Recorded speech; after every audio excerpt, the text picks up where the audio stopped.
לכבוד רבי שמעון. ל"ג שמח לכולם. כשאני הייתי ילד, זה לא היה מזמן כל כך. היה חופש בל"ג בעומר. אנשים לא מבינים מה זה ל"ג בעומר. יום העצמאות יש חופש לפניו ואחריו. איסור חג ליום העצמאות. בל"ג בעומר הילדים צריכים לישון כי יש בית ספר תורני מחר. זאת אומרת לא מכירים במעלתו של רבי שמעון. למה זה היה פעם? שרבי שמעון בר יוחאי, מה הוא? אמר ענה סימנה, ילדים תבינו, בעלמא. המשך של הקדוש ברוך הוא. היחיד, משם יצא כל העניין, לפי דעתי, לא קראתי את זה. כל הדברים שכתוב, דח, מאמרים ודברים של רבני חב"ד, שזה דח דברי אלוקים חיים, זה מאיפה זה בא?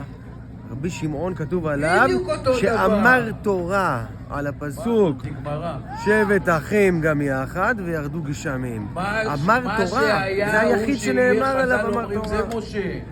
רבי שמעון בר יוחאי, זכותו יגן עלינו אלף המגן ועל כולכם ועל כל עם ישראל, בזכותו יביא לנו גאולה שלמה.